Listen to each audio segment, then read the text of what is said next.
During the Great Depression, America's industrial productivity nosedived and factories and businesses closed throughout the country, leaving many unemployed.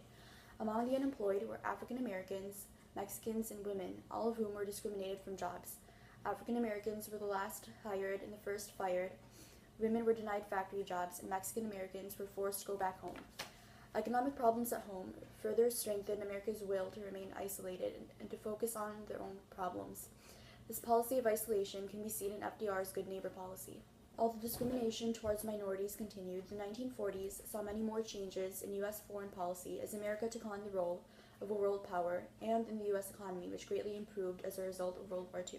U.S. foreign policy underwent dramatic change in the 1940s as it emerged from World War II as the police of the world and became completely involved in world affairs. Can you turn on the news? Yeah.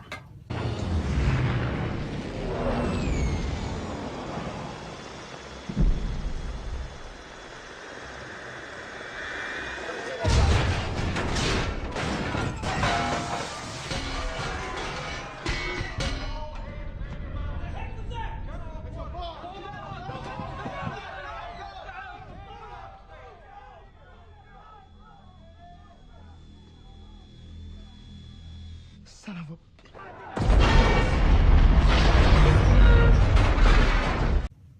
Japan has created chaos. We must fight in the war to stop those brutal attacks on our citizens. Roosevelt had every right to declare war. Japan needs to know who is the dominant world power. I will fight in the war in honor of the U.S. The Japanese bombing of Pearl Harbor is significant because it made Americans realize the need to become involved in World War II. Moreover, it ended American isolationism and led the U.S. to take an active role in the war, something which, up until this point, they had been avoiding. We can't trade with China anymore. No, wait, don't, no. Simpson Doctrine was an effort to protect the open door policy after Japan seized Manchuria. It stated that the U.S. would ignore Japan's territorial control in order to protect equal trade. Japan has violated not only our right to free trade, but other countries too. They are afflicting our nation's profits. By Henry Stimson's declaration, we refuse to recognize Japan's actions. The doctrine furthered away from isolationism to support commerce. After Pearl Harbor and this incident, Japan was seen as an enemy to the U.S., and the doctrine brought the U.S. to join World War II, which was against its neutrality principle during the Great Depression. Hello, Cuban official. I would like to extract the Platt Amendment from your country. What do you mean, sir? Well, you can have your own government and apply it to this country, but I would like us to stand as a united front against the Eastern Hemisphere. That sounds great. I accept your proposal. The U.S. used the Good Neighbor policy to form an alliance with the Western Hemisphere countries in order to protect themselves and those countries from the growing troubles in the Eastern Hemisphere.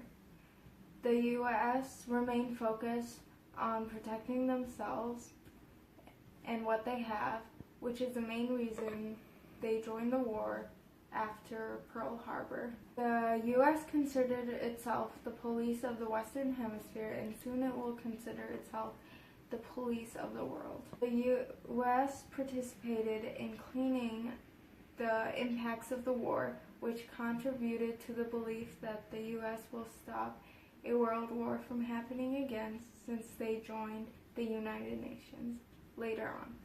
We don't want to involve the harsh warfare of Asia and Europe. President Roosevelt was wrong to aid Britain.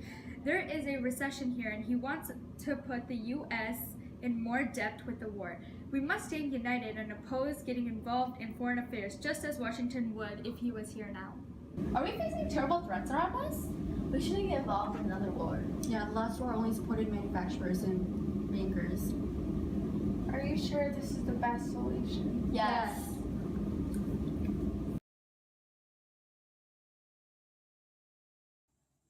The Neutrality Acts made sure the U.S. would stay neutral if war broke out in Europe. They are significant because it shows the American tradition of neutrality when it comes to European affairs, all the way from the Washington Farewell Address.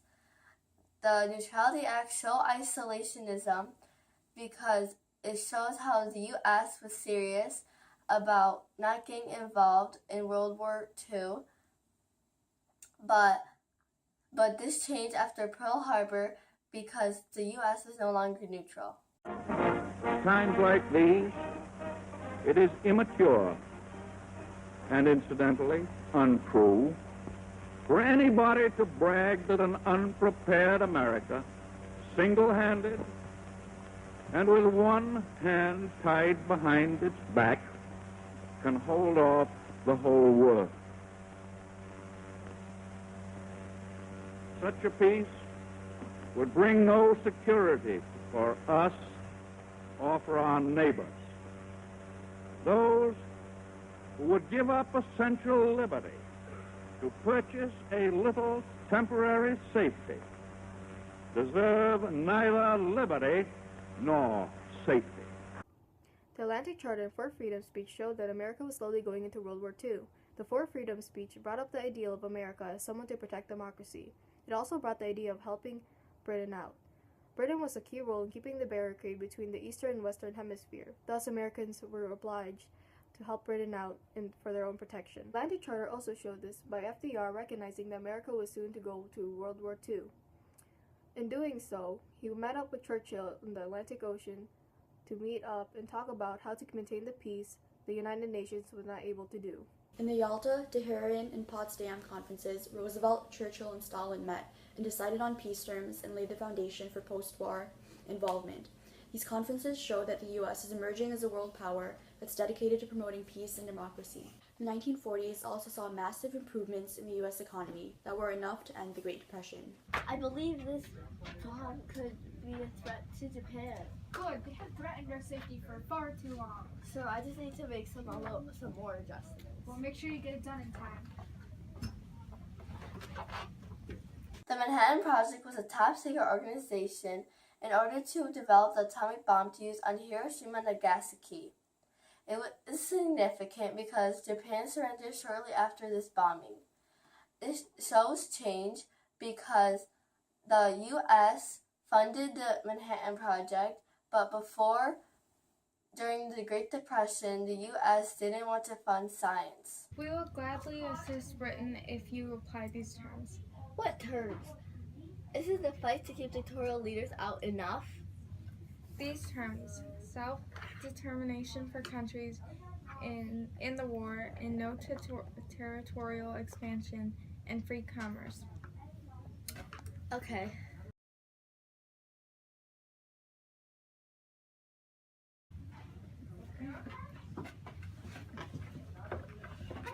Products during World War II focused on production towards the war effort rather than consumerism. The war required the country to be in a state of total warfare, decreasing unemployment rates and increasing gross domestic products, which wasn't seen during the Great Depression. The production was a tool to help aid Britain and win the war for democracy. It showed the importance of domestic product regulation to the U.S. war effort. People, I want 500 takes done by tomorrow. I want all of you workers to work productively and get it done by tomorrow. 500, do you hear me? Do you hear me? Sir. Yes. Good. The War Production Board was a government agency designed to manage the production of weapons for war. It's significant because it caused industrial productivity to dramatically increase, something which the New Deal of the 1930s could not do. There was social continuity despite changes in the economy and in U.S. foreign policy. Your house is still at war, Lena? Yeah, probably. I'm fighting alongside with Britain. I occupy myself nowadays with my shipyarding job to support Tom. Oh, you joined the workforce? Have you seen the Rosie the Riveter poster? We have to support our country somehow now that our husbands are away at war. Changes can also be seen by women who, encouraged by political propaganda such as Rosie the Riveter, flooded the workforce and took industrial jobs vacated as a result of Selective Service Act of 1940. This was different from earlier female labor, as married women were encouraged to take jobs outside of the home for the very first time, shifting general expectations. Even though women were expected to be feminine, as shown by Rosie's full face of makeup, women expected social change because they were encouraged to have factory jobs. Your tour has ended. Now you can leave, soldiers. How about this factory for a job? Okay. May we apply here, sir? No! By law, sir, you cannot discriminate us from this job. No! But we're soldiers, sir. No! You guys can get your jobs elsewhere. Run along. African American leaders fought against discrimination and wanted to spread democracy. The Wwii campaign was an effort to get racial equality.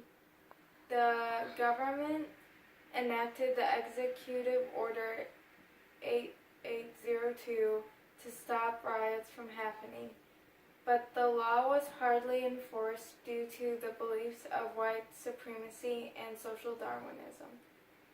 The government's efforts to decrease discrimination made African Americans able to join the same jobs as whites to help the U.S.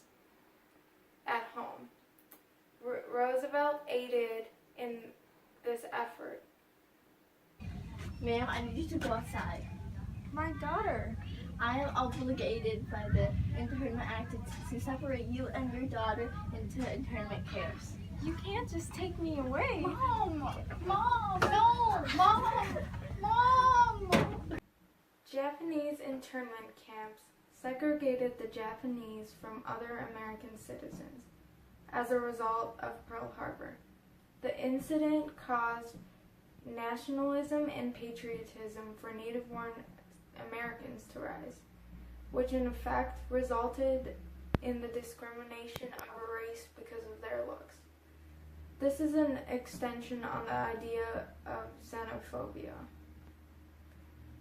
and relates to the Chinese Exclusion Act, which made Chinese immigrants unable to go to America so that the interests of native-born Americans were protected. The protection of native-born white citizens was the prime reason for limiting democracy for minorities. But the total war effort increased the participation of minorities in factories and the army in effort to win the war for America. This guaranteed that there was some expansion for minority. Oh wait, it has to be higher? Oh, dang it. You're supposed to do the thing! Go. Oh, okay, whoops. For real, honey? Maybe apply. Oh my god.